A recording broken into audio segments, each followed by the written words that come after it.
नमस्कार। कैसे हैं आप लोग। स्वागत है आपका study for life YouTube channel में। आशा है आप लोगों की तैयारी ठीक ठाक चल रही होगी, अच्छी चल रही होगी। आज हमारी तबीयत उतनी ठीक नहीं थी। जो हाथ फ्रैक्चर है उसमें थोड़ा पेन है। लगा था क्लास नहीं लूँगी, लेकिन फिर लगा कि कंटिन्यूटी बिगड़नी नहीं चाहिए। कोशिश करूं कि एक टॉपिक कम से कम कंप्लीट करवा दूं।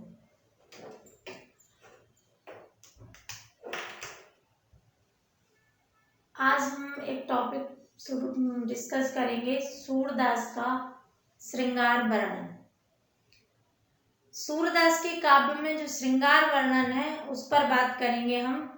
वात्सल भी श्रृंगार का ही एक अंश है, लेकिन वो वात्सल बच्चे के प्रति प्रेम होता है और श्रृंगार किसके प्रति हो गया, युवा वर्ग में जो प्रेम होता है वो श्रृंगार के अंतर्गत आ जाता है। वैसे तो प्रेम श्रृंगार का ही भाग होता है, किसी के लिए भी हो।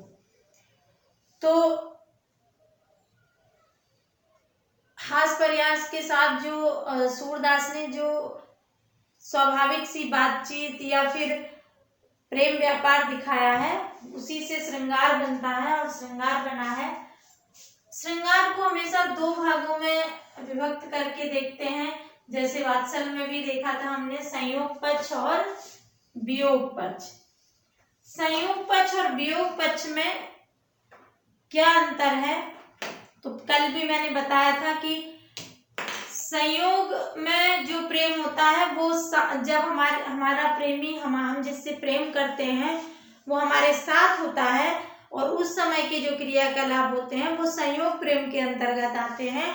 और जब हमारा प्रेमी हमसे दूर चला जाता है, उस समय का जो क्रियाकलाप होता है, जो दुख व्यक्त किया जाता है, वो वियोग श्रृंगार होता है। प्रेम दोनों में ही होता है, एक में दुख होता है और एक में खुशी होती है।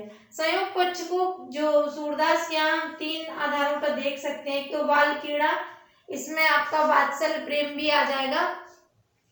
तो यहाँ पे बाल कीड़ा, जैसे कृष्ण बाल कीड़ा कर रहे हैं, वहां जो आपस में ग्वाल वालों के साथ प्रेम है वो दिखाया गया है। वो कहते हैं कि खेलन में को काको गुसैया, खेलन में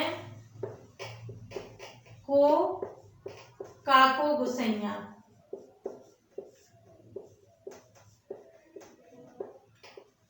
गुसैया खेलने में आपस में लड़ाई झगड़ा और प्रेम कर रहे हैं। ये इसमें आप सीधे से भी लिख सकते हैं कि वात्सल्य का जो प्रेम दिखता है वो बाल कीड़ा के पदों में दिखाई देता है। लेकिन मेन श्रृंगार कहाँ से शुरुआत होता है, राधा कृष्ण के मिलन से।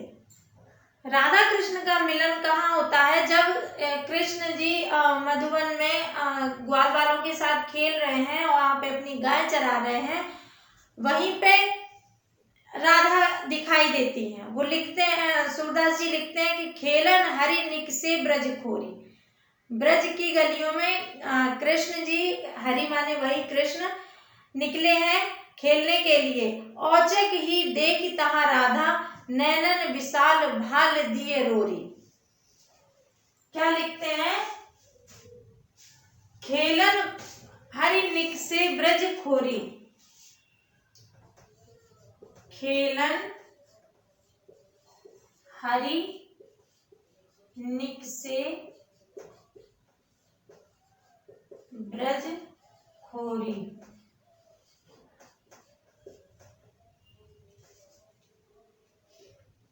एक धार औचक ही देख तहां राधा। औचक मतलब अचानक ही, औचक ही देख तहां राधा। औचक ही देख तहां राधा, नैनन विशाल, नैनन विशाल भाल दिए रोरी। क्या कर रहे हैं, खेलन हरि निकसे ब्रज रोरी, औचक ही देख तह राधा, नैनन विशाल भाल दिए रोरी। पहले आप लिख देंगे कि कुछ प्रेम, कुछ श्रृंगार, वात्सल्य के रूप में दिखाई देता है। फिर आप अगला लिखेंगे, राधा कृष्ण मिलन के समय कृष्ण जी गलियों में खेलने गए हुए हैं, वहां पे उन्हें राधा मिल जाती है, वहीं से प्रेम की उत्पत्ति होती है, प्रेम की स्थिति उत्पन्न होती है। खेलन हरिनिक से ब्रज खोरी, कृष्ण ब्रज में खेलने के लिए गए हैं, औचक ही देख तहाँ राधा, अचानक ही वहां राधा दिखाई दे जाती है, और नैनन विशाल भाल दिए रोरी, राधा कैसी है, आंखें बड़ी बड़ी हैं, और भाल मतलब मस्तक, रोरी मतलब जो लाल कलर का जो सिंदूर टाइप का होता है, रोली बोलते हैं, जो माथे पे तिलक लगाने के लिए होता है, तो माथे पर तिलक लगाए हुए हैं राधा जी। इसके बाद आप लिख दीजिए कि सूरदास जी के यहाँ जो प्रेम है वो ऐसे ही नहीं होता है कि अनजाने किसी से प्रेम हो गया। जब उन्हें राधा मिलती है तो वो उनसे उनका परिचय पूछते हैं और जान पहचान करके तब दोस्ती करते हैं, तब प्रेम शुरू होता है उनका। कृष्ण जी लिखते हैं, इसी में आप आगे पहले थोड़ा पहले कर दिया कि कैसे उन्हें राधा जी मिली, फिर बताएंगे कि उनका प्रेम ऐसे ही नहीं प्राप्त हो जाता है, कृष्ण ऐसे ही प्रेम नहीं करने लगते हैं। सूरदास जी के यहाँ जो प्रेम उत्पन्न हो रहा है वो जान पहचान करके समझ बूझ कर हो रहा है। कृष्ण जी पूछते हैं, जब राधा उन्हें मिलती है तो पूछते हैं, बूझत श्याम कौन तू गोरी। उस दिन भी मैंने लिखाया था, बूझत श्याम कौन तू गोरी, से हम पूछ रहे हैं कि कौन कौन हो तुम, कहाँ रहत काकी तू बेटी, कहाँ रहत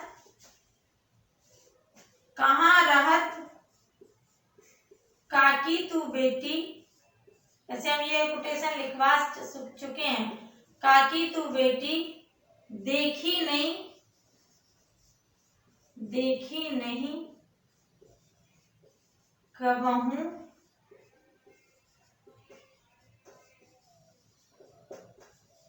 ब्रज खोरी। ये इस तरह से इनका मिलन जुलन बढ़ता है, जान पहचान बढ़ती है, और उसके बाद इनका प्रेम शुरू होता है। और प्रेम शुरू होने के बाद जब हम किसी से प्रेम करने लगते हैं तो उसके साथ हंसी मजाक सब चलता है, उसको चिढ़ाते हैं, उसको परेशान करते हैं, उसमें खुश होते हैं। ये जैसे आम जन में होता है वैसे ही राधा कृष्ण में भी हो रहा है। एक बार कृष्ण जी क्या कर रहे हैं कि कृष्ण गाय दो रहे हैं, और गाय धोते समय राधा जी वहां पास में खड़ी हैं, तो क्या करते हैं कि एक धार तो दोहनी में डालते हैं, एक धार मतलब जो मटकी रखे हुए हैं, जो बाल्टी या कुछ जो भी रखे हैं उसमें दो रहे हैं, और एक धार ऐसे तिरछी करके राधा जी के चेहरे पर पहुंचा देते हैं। ये मजाक होता है, ये मस्खरी होती है, इसी को परिहास कहते हैं। उपहास और परिहास में अंतर होता है। उपहास वो होता है जब हम किसी का मजाक उड़ाते हैं, मतलब उसको हम व्यंग कस के इस तरह से मजाक उड़ाते हैं कि उसे बुरा लगे, उसकी हंसी उड़ाना इसी को कहते हैं।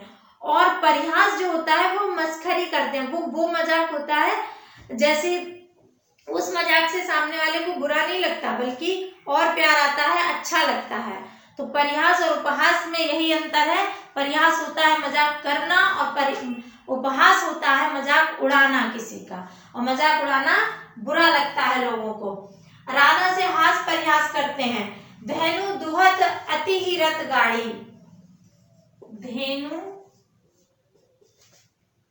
दुहत अति ही रति गाढ़ी,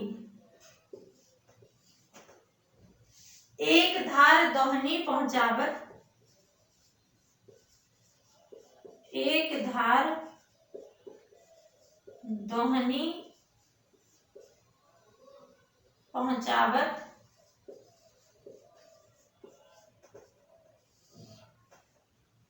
एक धार दोहनी पहुंचावत, एक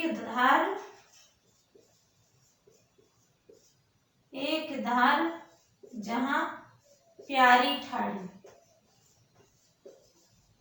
एक धार कहाँ पहुंचा रहे हैं, जहां प्यारी ठाड़ी, यानी कि एक धार राधा जी के चेहरे पे पहुंचा रहे हैं और एक धार द्वारनी में डाल रहे हैं।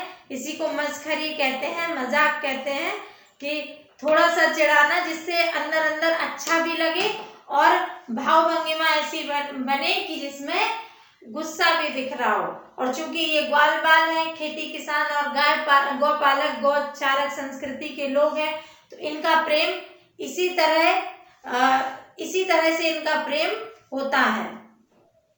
ऐसी ही आपको यही स्थिति, यही प्रेम आपको प्रगतिवाद में भी दिखाई दे जाएगा। आप अगर तुलनात्मक लिखेंगे तो और प्रभावी आंसर होगा। बोला ये गौचारक संस्कृति है, यहाँ जो प्रेम है वही प्रेम आपको प्रगतिवाद में भी दिखाई दे जाएगा। प्रगतिवाद में कहाँ दिखता है? मिलकर वे दोनों प्राणी, मिलकर वे दोनों प्राणी दे रहे खेत में पानी, दे रहे खेत में पानी। ये त्रिलोचन जी की कविता है।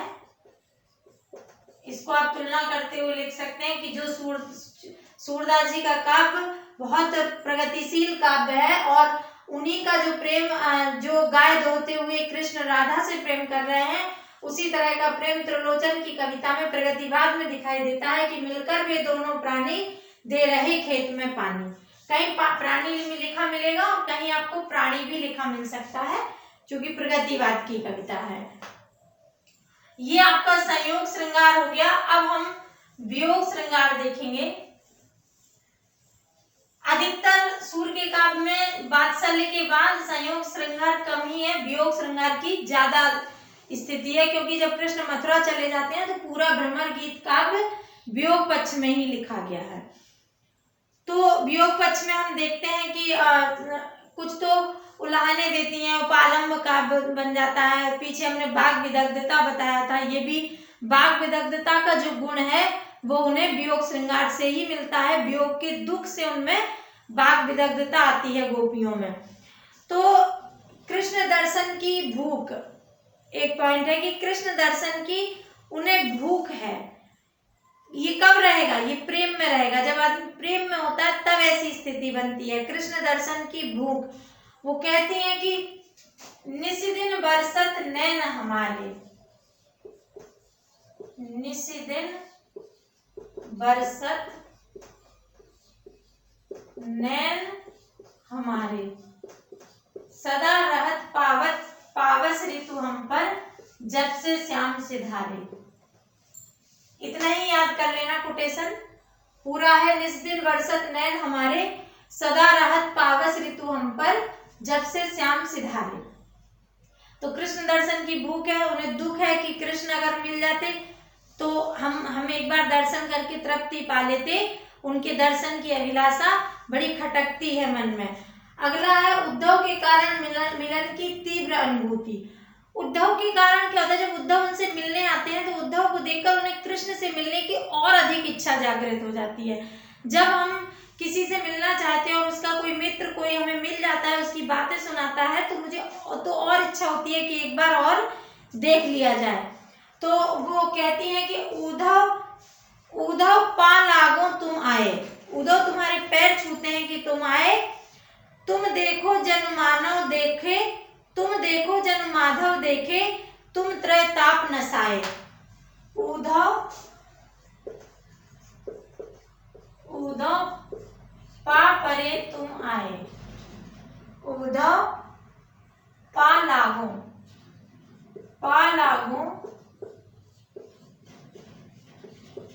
तुम आए। तुम देखे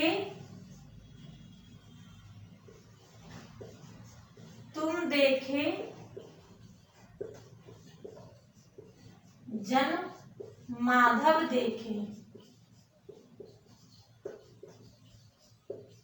तुम देखे जन माधव देखे, तुम त्रैताप नसाए, तुम त्रैताप नसाए। उद्धव पाल आगो तुम आए, हे उद्धव तुम्हारे पैर पड़ते हैं जो तुम आ गए। तुम देखे जनु माधव देखे, तुम्हें देख के ऐसा लगता है जैसे कृष्ण को देख लिया हो। तुम त्रय ताप नसाए, तुमने तीनों ताप हमारे हर लिए हैं। तीनों ताप वही दैहिक दैविक भौतिक भौतिक तापा जो हमने समझाए थे, वही तीनों ताप, तीनों तरह के कष्ट तुमने हर लिए हैं। हे उद्धव बड़ा अच्छा हुआ कि तुम आए, हम तुम्हारे पैर पड़ते हैं कि तुम्हारे आने से हमें कृष्ण की अनुभूति मिल गई।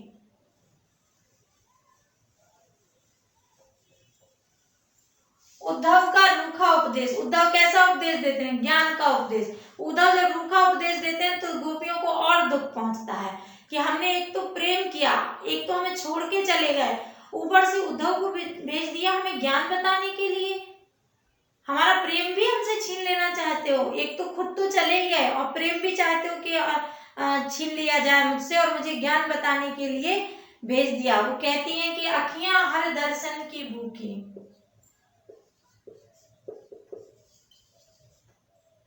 अखियां हरि दर्शन की भूखी,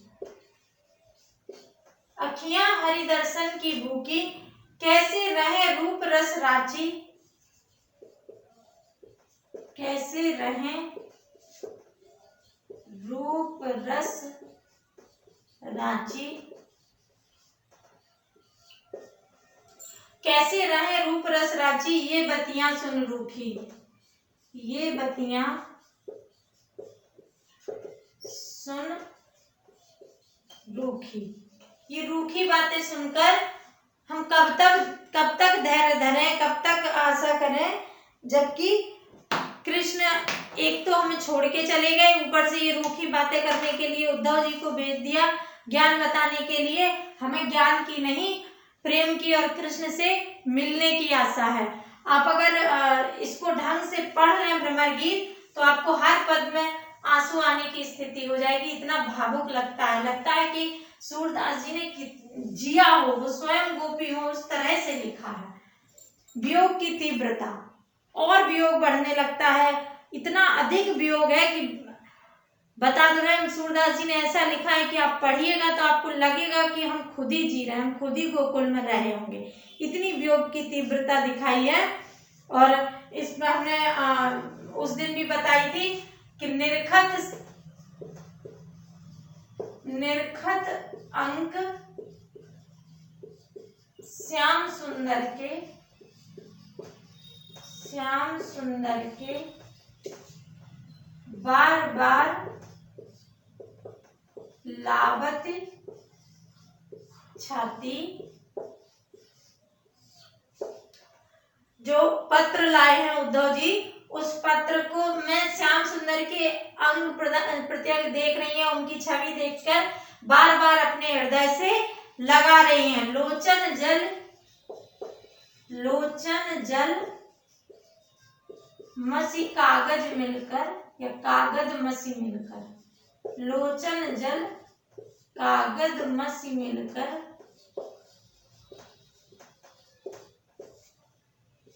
हो गई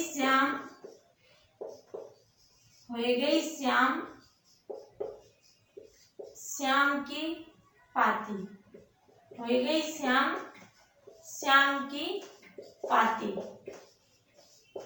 रो रो कर उसमें आंसू उस पत्र पे बार बार गिरते हैं, तो उस पे जो स्याही है, उस स्याही और आंसू मिलके ऐसे पूरा कागज को नीले कलर का कर दिया, काले कलर का कर दिया।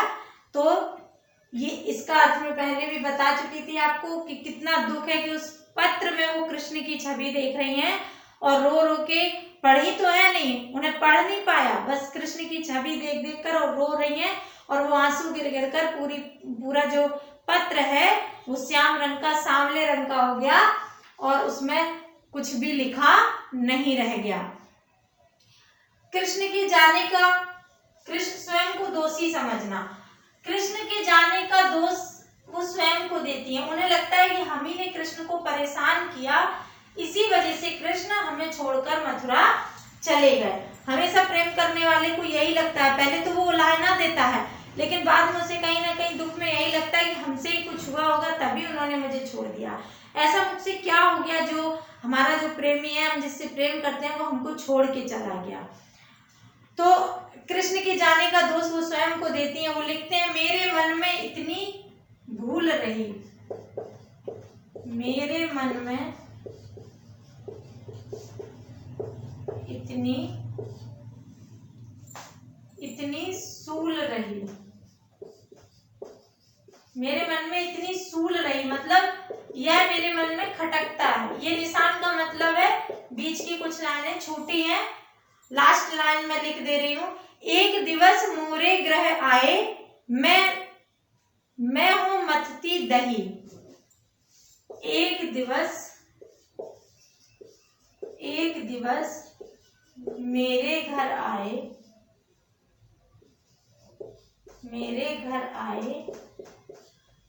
मैं ही मथती दही। और मैं एक दिन वो मेरे घर आए, मैं दही मथ रही थी, मैं छाछ को मंथन कर रही थी, मथ रही थी। तो क्या हुआ, देख तिने हूं मान कियो, देख तिन्हे मान कियो, सो हरि गुस्सा गई। मैंने उन्हें देखकर गुमान कर लिया, थोड़ा सा घमंड दिखा दिया, उनसे बात नहीं की, तो इसी वजह से हरि गुस्सा हो गए। सो हरि गुस्सा गई, इसीलिए हरि गुस्सा हो गए, इसीलिए कृष्ण नाराज होकर मथुरा चले गए। हमसे ही गलती हुई है, हमारी ही गलती है, यही कंटक हृदय में, यही सूल हृदय में चुभता है कि मैंने ही ये गलती की, इसीलिए कृष्ण चले गए। अगर मैं उस दिन उनसे ढंग से बात कर लेती, अगर उन्हें दही मक्खन खाने को दे देती, तो शायद वो नाराज नहीं होते और मथुरा हमें छोड़कर नहीं जाते। तो ये सूरदास का श्रृंगार वर्णन है। सूरदास का श्रृंगार वर्णन मैंने बताया, वात्सल्य वर्णन बताया और बाग विदग्धता बताई। तो उसमें 4 चीज बतानी थी, सहृदयता, भावुकता, बाग विदग्धता और चतुरता। तो बाग विदग्धता हो गई, यहाँ भावुकता हो गई, सहृदयता हो गई। सहृदयता का मतलब ये संयोग पक्ष और वियोग पक्ष, जो प्रेम और श्रृंगार है, वात्सल्य, ये सहृदयता और भावुकता में आता है। और जो बाग विदग्धता है वो मैंने अलग से बता ही दिया। जो चतुरता है वो उपालंब काव्य में आएगी। ये एक क्वेश्चन में आप थोड़ा थोड़ा करके देंगे अगर एक साथ पूछेगा, और अलग से पूरा प्रश्न पूछता है सूरदास का श्रृंगार वर्णन, तो सूरदास के श्रृंगार वर्णन में आप पूरा दे देंगे, वात्सल्य भी थोड़ा सा बता देंगे और संयोग और वियोग पक्ष देके उनका श्रृंगार वर्णन भी बता देंगे। अब उपालंब पे भी अलग से भी प्रश्न आता है, तो उपालंब पे आप अलग से भी प्रश्न तैयार करा देंगे। एक टॉपिक उपालंब और है, मैं उसको भी करवा दूंगी। अगर साथ में चारों पूछता है तो थोड़ा थोड़ा करके लिखिएगा, अगर अलग से पूछता है तो आप अलग से लिखिएगा।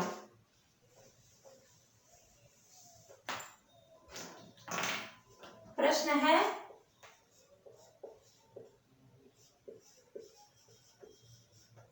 किन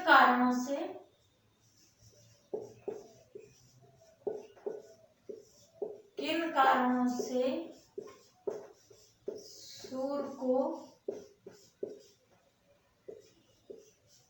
श्रृंगार का श्रेष्ठ कवि माना जाए?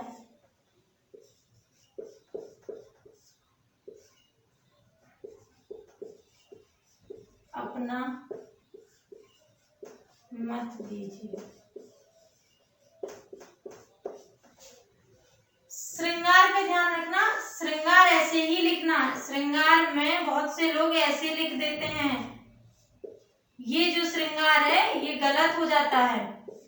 ये वाला रा और ये वाला रा दोनों एक साथ नहीं लगता। जैसे ये कौन सा रा है, जैसे प्रा में ये है ये इस तरह का हुआ। और जब हम प्र ऐसे लिखते हैं, जो प्र होता है, जो पृथ्वी लिखते हैं, ऐसे ही जब श्रे लिखते हैं तो ये वाला होता है। स्रा ये है, ये श्रे है, ये स्रा है, ये श्रे है, ये प्रा है, ये प्रे है। तो इस तरह ध्यान रखना, ये दोनों मत लगा देना, ये गलत हो जाता है। टाइपिंग मिस्टेक किताबों में भी रहती है, बहुत जगह ये गलत लिखा रहता है, तो आप ध्यान रखिए, क्योंकि जनरल हिंदी में भी कई बार ये पूछ देते हैं इनमें से कौन सी वर्तनी शुद्ध है। तो ये आपका क्वेश्चन है होमवर्क के लिए, आप इस पे आंसर लिखिएगा। और आशा है आप सबको पसंद आया होगा। इतनी देर हमारा लेक्चर देखने के लिए धन्यवाद। और इसे लाइक करें, शेयर करें और लोगों को भी पहुंचाएं, सब्सक्राइब भी करें। धन्यवाद।